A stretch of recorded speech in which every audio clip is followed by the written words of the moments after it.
نماز پڑھنے والے اگر نماز کی روح سے آشنا ہو جائیں کہ یہ محض اوپر نیچے ہونے کی مشق نہیں ہے، بلکہ یہ اللہ کے حضور اپنی نیازمندی کا اظہار ہے، اپنے عجز کا اظہار ہے، تو پھر نماز ان کو وہ مقام دیتی ہے اور وہ شعور بخشتی ہے کہ جو بے نمازی کے نصیب میں کہاں۔ انسان کے اشرف اعضاء اس کے سر میں ہیں، بولنے کی قوت زبان سر میں، دیکھنے کی قوت آنکھیں سر میں، سننے کی قوت کان سر میں، سوچنے کی قوت دماغ سر میں، سونگھنے کی قوت ناک سر میں، اور یہ سر مالک کے در پہ۔ اور زبان سے بندہ کیا کہہ رہا ہے؟ سبحان ربی الاعلی، مالک تو سب سے اعلیٰ ہے۔ اور اپنا رویہ اور عمل کیا ہے کہ اپنی ناک بھی خاک پہ رکھی ہے، پیشانی بھی خاک پہ رکھی، اور باقی اعضاء بھی خاک پہ ہیں۔ تو گویا عملاً یہ بتا رہا ہے مالک مجھ سے نیچا کوئی نہیں اور تجھ سے اونچا کوئی نہیں۔ اور اگر وہ نماز کی روح سے آشنا ہو جائے تو سجدے سے سر اٹھانے سے قبل اللہ سارے اس کے بوجھ اتار دے، اس کے من میں روشنیاں کر دے۔ تو نماز بندگی کا شعور دیتی ہے، من میں چراغاں کرتی ہے۔ اللہ کے حضور جھکنے سے بندہ ایسا بندہ کامل بن جاتا ہے کہ پھر وہ کسی اور کے آگے نہیں جھکتا۔ تو اپنی اولاد کو نماز کی محبت دو، نماز کی ترغیب دو، نماز کی عادت دو اور نماز کا حکم دو، اور ان کی عادت راسخ ہو جائے، طبیعت میں پختگی کے ساتھ نماز کو اختیار کرنا ان کی طبع میں جم جائے۔ نماز ان کی طبیعت میں نظم پیدا کرے گی، ان کو نظم و ضبط کا پابند بنائے گی، اور ان کی صحت کی ضامن ہوگی، اور ان کے باطن کی طہارت کا سبب اور ذریعہ ہوگی۔ اس لیے کہا کہ اللہ کے حضور جھکنا نہ بھولنا اور نماز قائم کرنا۔ نماز کا تعلق اپنے آپ سے ہے کہ وہ اپنے آپ کو سنوارتا ہے، تقرب اللہ کے لیے اس کی اپنی عملی کوشش ہے۔ بندے اور خدا کا ایک ربط ہے نماز۔ اسی طرح یہ خیال کہ میرا مالک مجھے دیکھ رہا ہے، اس سے بھی تہذیب نفس ہوتی ہے، باطن کی تربیت ہوتی ہے۔ انسان ایک حصار میں آ جاتا ہے، ایک پہرے میں آ جاتا ہے کہ میرا اللہ مجھے دیکھ رہا ہے، اور پھر وہ قدم پھونک پھونک کے رکھتا ہے۔ وہ اچانک لوگ بیٹھے ہوئے ہوں نا، تو آج کل یہ سوشل میڈیا کا زمانہ ہے، تو کوئی کیمرہ سیدھا کر لے تو ایک دم مرتب ہو جاتے ہیں، اس لیے کہ اب ہماری تصویر آنے والی ہے۔ یا کوئی کسی کو کہے کہ جناب آپ لائیو جا رہے ہیں، تو وہ بالکل اپنی حرکات سکنات منظم کر لیتے ہیں، کپڑے سیدھے کرنے لگ جاتے ہیں، اس لیے کہ ہم لائیو جا رہے ہیں۔ وہ لائیو چاہے 5 آدمی دیکھ رہے ہوں، چاہے 10 آدمی دیکھ، لیکن پھر بھی چونکہ ہم لائیو جا رہے ہیں تو اپنی حرکات سکنات مرتب کر لیں، منظم ہو جائیں گے۔ اور جب یہ یقین ہو کہ میرا اللہ مجھے دیکھ رہا ہے، یہ ساری حرکتیں وہاں لائیو جا رہی ہیں، تو پھر دل میں برا خیال بھی آنے لگے گا تو اس کو روکیں کہ میرا اللہ تو دیکھ رہا ہے۔ پھر بولی بھی مرتب ہو جائے گی، پھر رویے بھی مرتب ہو جائیں گے، طرز معاشرت بھی منظم ہو جائے گا، آنکھیں بھی نہیں بھٹکیں گی، خیال بھی نہیں بہکیں گے، سوچیں بھی آوارہ نہیں ہوں گی، چاہے آپ بند کمرے میں کیوں نہ ہوں، پھر بھی منظم رہیں گے، اس لیے کہ میرا اللہ مجھے دیکھ رہا ہے۔ تو یہ یقین زندگی کو منظم کرتا ہے۔ تو اس کا تعلق بھی انسان کی ذات سے تھا۔ نماز سے بھی تہذیب نفس ہے، اللہ سے تقرب حاصل ہوتا ہے۔ اب کہا تو خود غرض نہ بننا کہ اپنے آپ کو سنوار لیا اور کافی ہے، نہیں، لوگوں کو بھی نیکی کا حکم، وامر بالمعروف ونہا عن المنکر، لوگوں کو نیکی کا حکم دینا اور برائی سے منع کرنا لوگوں کو، یہ مومن کی زندگی ہے۔ ہمارے بعض وہ ملنگ بابے جو ہوتے ہیں وہ کہتے ہیں جی نماز پڑھنے کا حکم نہیں دیا گیا، نماز قائم کرنے کا حکم دیا گیا ہے، ہم نے دل کی قائم کی ہوئی ہے۔ یہ ان کی خود ساختہ توجیہ ہے۔ نماز قائم کرنے کا حکم اہل ایمان کو دیا گیا حضور کی وساطت سے، اور حضور علیہ السلام کو حکم دیا گیا کہ نماز قائم کریں۔ تو آقا کریم علیہ السلام سے بہتر اس کا مفہوم کون سمجھ سکتا ہے؟ تو آقا کریم نے رکوع اور سجود والی نماز پڑھی اور قیام نماز کا عملی اظہار لوگوں کے سامنے رکھا۔ پھر اس کے اندر کیفیت کس قدر ہو تو یہ پھر جتنی قربت اللہ کی بندے کو نصیب ہوگی اس قدر وہ آگے بڑھتا چلا جائے گا۔ تو یہ باطل توجیہات یہ جاہل لوگوں کی، جس کے بدن سے بدبو کے ببوکے پھوٹ رہے ہوں اور جس کے جسم میں جوئیں پڑی ہوں اور جس نے 6 سال سے غسل نہ کیا ہو، وہ اس اعتماد سے کہہ رہا ہوتا ہے ہم نے قائم کی ہوئی ہے، ہم نے دل کی قائم کی ہوئی ہے۔ اللہ اکبر۔ تو یہ اس معاشرے میں ایسے لوگوں کو ماننے والے اور ایسے لوگوں کی باتوں کو غور سے سننے والے اور ان جاہلانہ باتوں کو معرفت کی باتیں قرار دینے والوں کی کمی بھی نہیں ہے۔ تو اللہ تعالیٰ جل شانہ سے ہدایت مانگنی چاہیے کہ اللہ ہمیں ہدایت کا نور نصیب فرمائے۔ تو اقامت نماز سے کیا مراد ہے؟ اس کے فرائض کے ساتھ ادا کرنا، یا پھر رکوع سجود تلاوت کا اتمام اور اس میں خشوع کا اور خضوع کا اظہار اور اس میں مکمل ڈوب جانا کہ گویا تم اللہ کی عبادت کر رہے ہو تو اس کو دیکھ رہے ہو۔ اور حضرت عثمان غنی رضی اللہ تعالیٰ عنہ فرماتے ہیں کہ جس نے صحیح وضو کیا، حضور علیہ السلام سے روایت کہ جس نے صحیح وضو کیا جس طرح میں نے وضو کیا ہے اور 2 رکعت پڑھی اور اس میں اس کو کسی غیر کا خیال نہ آیا تو اللہ تعالیٰ اس کے پچھلے سارے گناہ معاف کر دیتا ہے صرف 2 رکعت سے۔ لیکن اگر ساری نماز ہی خیالوں سے بھری پڑی رہی اور تصورات کہیں اور بھٹکتے رہے اور انسان کھڑا نماز میں ہے لیکن بہکتا کہیں اور رہا تو پھر وہ نماز کی صحیح اقامت نہیں ہوگی۔ تو اقامت صلاۃ سے مراد جو ہے وہ یا تو اس کو فرائض و واجبات کے ساتھ ادا کرنا، اور دوسرا مفہوم کے خشوع کے ساتھ پورے اراکین کا اعتدال اور اتمام، تو دونوں اس کے مفہوم بیان فرمائے گئے ہیں۔ تو ظاہر ہے کہ ابتدا کے اندر تو کوشش ہوگی کہ فرائض واجبات پورے ہو جائیں، تو وہ خشوع اگر نہیں بھی حاصل ہو پایا تو پھر بھی کوشش جاری رکھنی چاہیے، نہ یہ کہ اب وہ تو کیفیت ہی نہیں نصیب ہو رہی تو میرا نماز پڑھنے کا کیا فائدہ۔ حضرت محدث کچوچوی علیہ رحمہ سے کسی مرید نے کہا حضرت نماز پڑھتا ہوں لیکن لطف نہیں آتا، مزہ نہیں آتا، تو آپ نے اسے سوالیہ انداز میں پوچھا کہ اس کے باوجود بھی پڑھتے ہو؟ اس نے کہا جی وہ تو فرض ہے، پڑھتا تو ہوں۔ تو آپ جھومنے لگے، فرمایا واہ واہ، تمہیں مزہ نہیں آتا پھر بھی پڑھتے ہو، اس کا مطلب ہے تم مزے کے لیے نہیں اللہ کے لیے پڑھ رہے ہو۔ تو اگر لطف آ جائے، وہ کیفیت، وہ حظ، وہ تو بہت بڑی بات ہے، لیکن اگر نہیں بھی ہے تو اس کا فریضہ تو ہے اس کی طرف سے جو عائد ہوتا ہے، تو وہ شکل بنا کے تو کھڑے ہوں، وہ صورت بنا کے تو کھڑے ہوں، تو کسی دن وہ کیفیت بھی پیدا ہو جائے گی۔ خورش دے بدر را جو کب کو حمام کہ یک روز افتد ہمائے بدام۔ سعدی شیرازی فرماتے ہیں کہ دانے ڈالتا رہے، چوغا ڈالتا رہے، کبھی کبوتر آئے گا، کبھی کوا آئے گا، کبھی کوئی اور فاختہ آ جائے گی، لیکن کسی دن وہ بھی آ جائے گا جس کے لیے تم یہ سب کچھ کر رہے ہو۔ تو اس لیے محنت کو جاری رکھو، کوشش کرتے رہو، تو ایک دن انشاءاللہ اس کیفیت میں بھی چلے جاؤ گے۔ دروازہ کھٹکھٹانا چھوڑنا نہیں ہے، دستک دیتے رہو، کبھی تو بوا کھلے گا نا، کبھی تو آواز آئے گی کھلا ہے دروازہ آ جاؤ اندر، پھر اندر سرور کی وادی ہوگی، کیف کا جہاں آباد ہوگا۔ اور آقا کریم نے ہمارے لیے آسانی پیدا فرما دی کہ اللہ کی عبادت اس طرح کرو کہ گویا تم اسے دیکھ رہے ہو، اور اگر یہ نہیں تو کم از کم یہ کیفیت تو ہو کہ وہ تمہیں دیکھ رہا ہے۔ تو اپنی اپنی کیفیت ہوتی ہے، بہرحال نماز کو ترک نہیں کرنا، بھرپور کوشش ہو کہ خشوع و خضوع کے ساتھ نصیب ہو۔ نماز کا حکم صادر کیا گیا ہے۔ نماز اللہ کے قرب کا ذریعہ ہے۔ بندہ سجدے میں سب سے زیادہ اپنے رب سے قریب ہوتا ہے۔ انسان اشرف المخلوقات ہے۔ جتنی بھی مخلوقات کے انداز عبادت ہیں وہ سارے نماز کے اندر جمع کر دیے گئے۔ قیام، رکوع، قومہ، جلسہ، سارا کچھ نماز کے اندر جمع کر دیا گیا۔ بلکہ ایک روایت میں آتا ہے کہ جب کوئی شخص نماز پڑھنے کے لیے کھڑا ہوتا ہے تو فرشتوں کی 10 صفیں ہیں جو تعجب اور رشک کرتی۔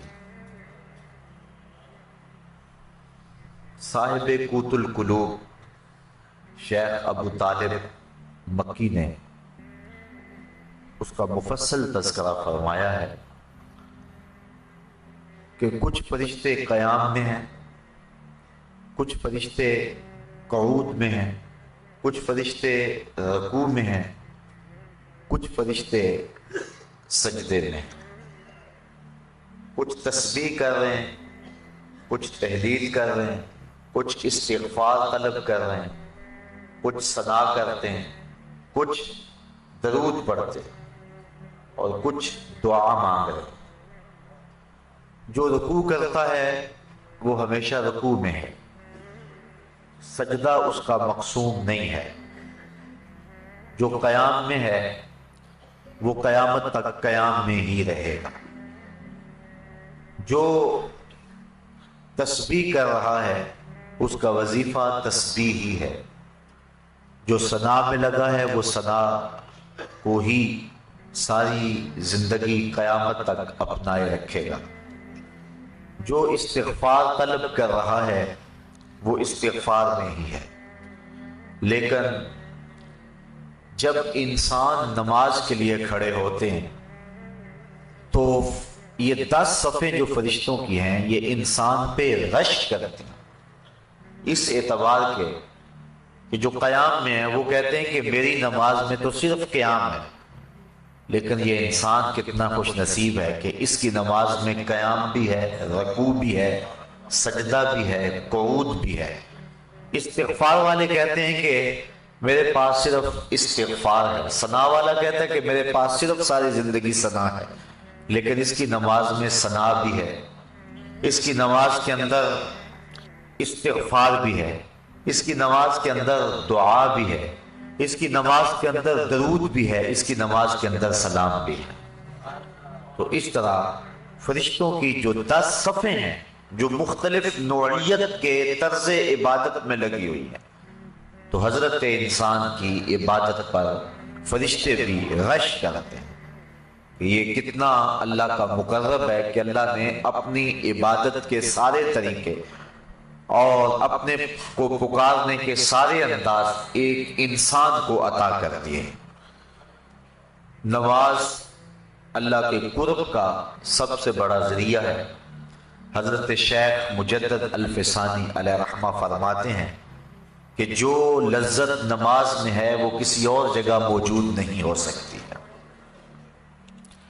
نماز کی فضیلت، مجد و شرف، اس کا انداز اور اس کا آپ اندازہ اس سے لگا سکتے ہیں کہ نماز تو مجد و شرف اور فضل و کمال کا سبب ہے ہی، جو اذان ہے اس کی اتنی برکتیں ہیں کہ حضور نبی رحمت صلی اللہ علیہ وآلہ وسلم نے فرمایا المؤذنون اطول الناس اعناقا یوم القیامہ، قیامت کے دن سب سے اونچی گردنیں اذان دینے والوں کی ہوں گی۔ یہ حضرت معاویہ رضی اللہ تعالی عنہ سے مروی ہے۔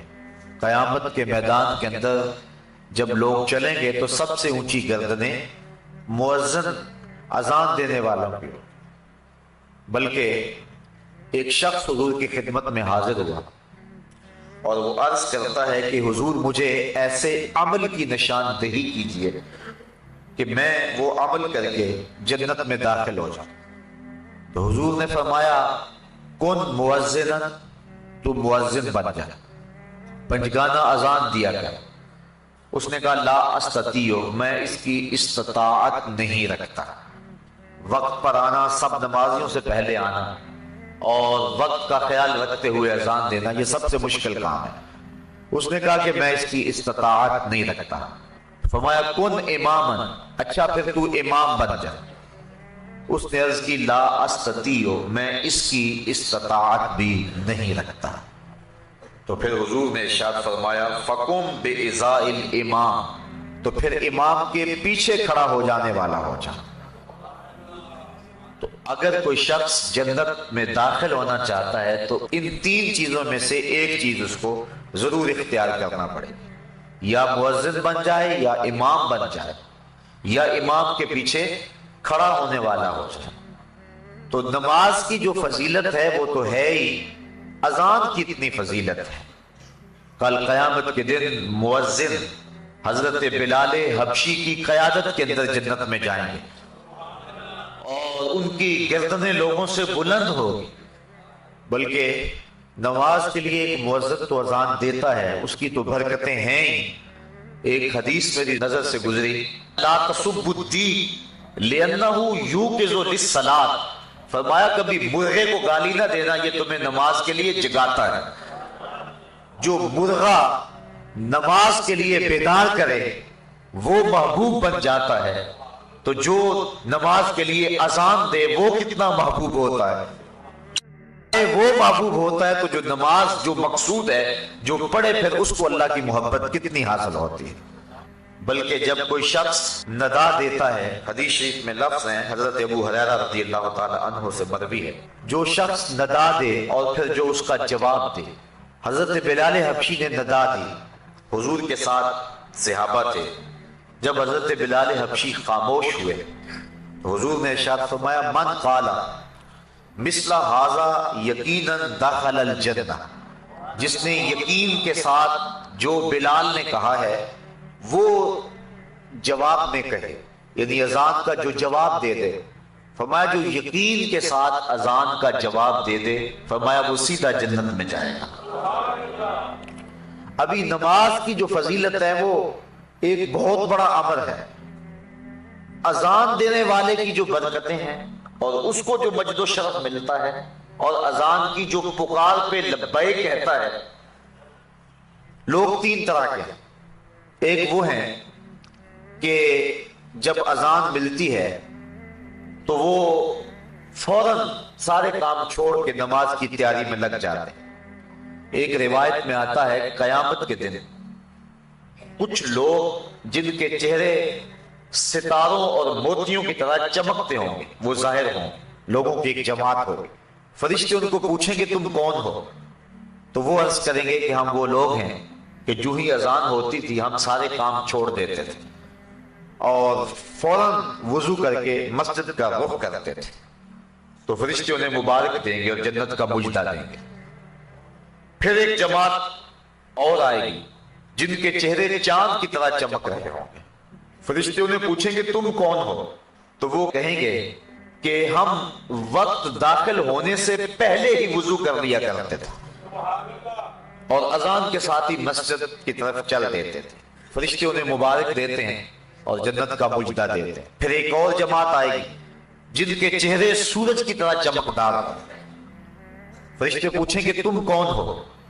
تو وہ کہیں گے کہ ہم وہ لوگ ہیں کہ ہم وضو کر کے طہارت بنا کے مسجد میں پہنچ جاتے تھے تو اذان ہوتی تھی، یعنی ہم اذان مسجد میں ہی سنتے تھے۔ حضرت سعید بن المسیب رضی اللہ تعالی عنہ جلیل القدر تابعی، آنکھوں سے نابینے تھے لیکن جو روشنی دل میں تھی، جو بینا ہیں ان کے پاس بھی وہ اجالے کہاں ہو سکتے ہیں جو حضرت سعید بن المسیب کے پاس تھے۔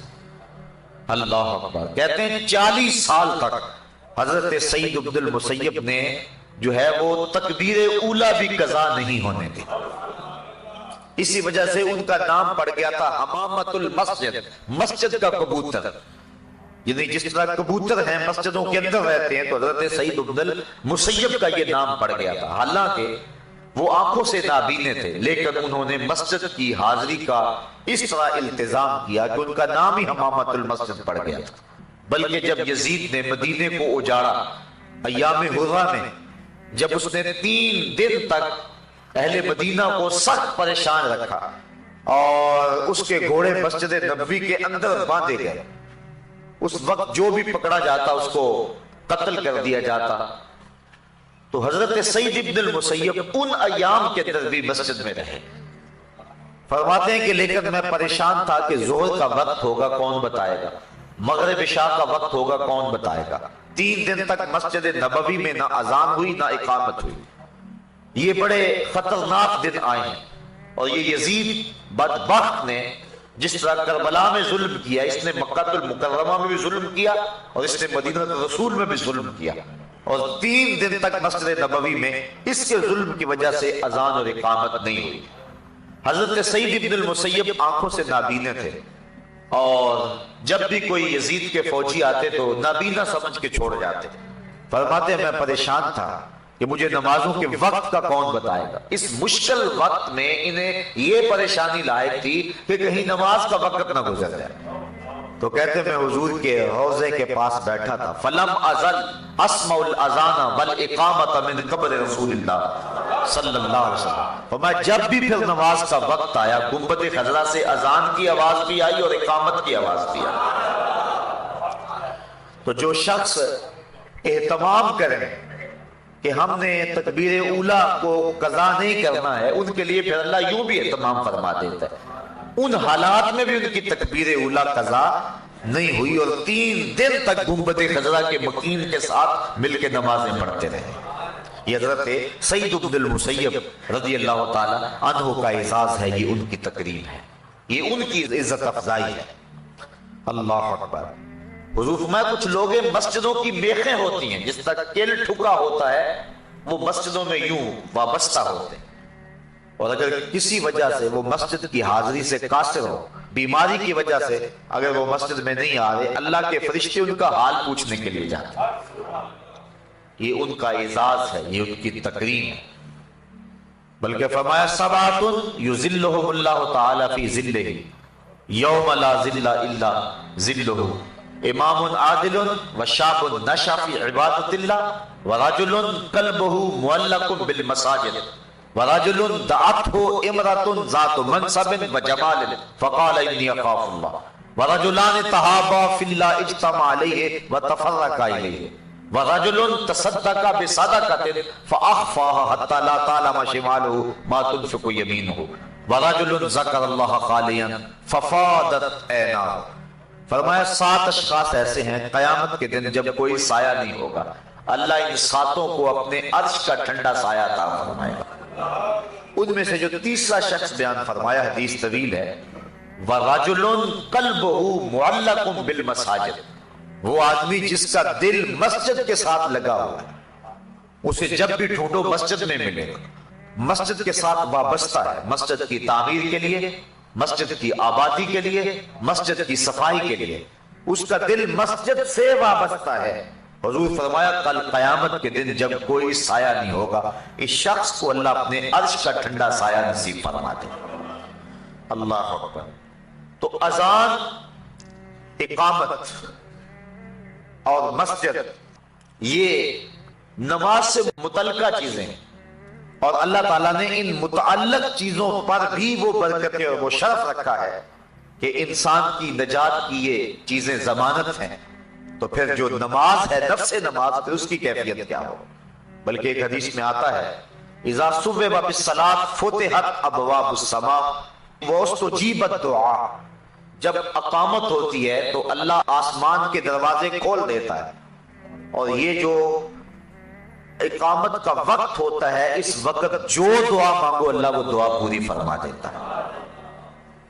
اور حضرت انس رضی اللہ تعالی عنہ سے روایت ہے کہ اقامت اور اذان کے درمیان کا جو وقفہ ہوتا ہے، اس وقفے میں جو بھی دعا مانگی جائے اللہ تعالیٰ اس دعا کو قبول فرماتا ہے، رد نہیں کرتا۔ بلکہ حضور نے ارشاد فرمایا کہ اس وقت اللہ سے دعا مانگ لیا کرو۔ صحابہ نے عرض کی حضور پھر کون سی دعا مانگیں؟ اس وقت، اس اہم وقت میں ہم اللہ سے کون سی دعا مانگیں؟ حضور نے فرمایا صلی اللہ العافیت فی الدنیا والآخرہ، اللہ سے دنیا اور آخرت دونوں جہاں کی بہتری اور عافیت طلب کر دیا کرو، یعنی دنیا بھی ٹھیک ہو جائے، آخرت بھی ٹھیک ہو جائے۔ مومن دونوں جہانوں کا طلبگار ہے۔ ایک صحابی کو دیکھا سخت کمزور ہے، فرمایا تمہاری یہ حالت کیا ہوئی؟ عرض کی حضور میں نے اللہ سے دعا مانگی کہ جو دکھ تکلیفیں میرے مقدر کی ہیں وہ آخرت میں نہ آئیں، دنیا پہ ہی آ جائیں، اور میں دنیا پہ سارے دکھ اور عذاب اور مصیبتیں جھیل لوں تاکہ میری آخرت صاف ہو جائے۔ بظاہر یہ بڑی ایک ایسی بات تھی جس پہ داد دی جاتی کہ اس نے آخرت کو اختیار کیا، لیکن حضور اس بات پر خوش نہیں ہوئے۔ فرمایا تو نے یہ کیوں کہا ہے کہ میرے حصے کی جو تکلیفیں ہیں وہ دنیا پہ ہی آ جائیں، آخرت میں نہ آئیں؟ تو نے یہ کیوں نہیں کہا ربنا آتنا فی الدنیا حسنۃ وفی الآخرۃ حسنۃ، اے اللہ مجھے دنیا میں بھی بہتریاں دے دے، آخرت میں بھی بہتریاں دے دے۔ جو مومن ہے وہ دونوں جہاں کی بہتریاں چاہتا ہے، یہ نہیں ہے کہ دنیا کے اوپر پستے رہیں. ہم دنیا کے اوپر پسنے کے لیے نہیں آئے. امت مسلمہ دنیا آخرت دونوں کی طالب ہے اور دونوں کی چاہنے والی، اور اللہ کے خزانے بڑے وسیع ہیں. اس لیے جب اس سے مانگو تو کھل کے مانگو. تم اپنے دامن کو تنگ پاؤ گے، اس کے خزانوں میں کمی نہیں ہے. اس لیے اپنے لیے بھی مانگو، اوروں کے لیے بھی مانگو، دنیا بھی مانگو، دین بھی مانگو، آخرت بھی مانگو. تو عرض کی کہ حضور اذان اور اقامت کے درمیان اللہ سے کیا مانگے؟ تو فرمایا صلی اللہ العافیت فی الدنیا والآخرہ، اللہ سے دنیا اور آخرت کی عافیت طلب کرو. تو یہ قبولیت کے لمحے ہیں جو دعا کی جائے اللہ اس دعا کو مستجاب فرماتا ہے. بلکہ نماز تو آگے آتی. جب انسان وضو کے لیے اپنے چلو میں پانی لیتا ہے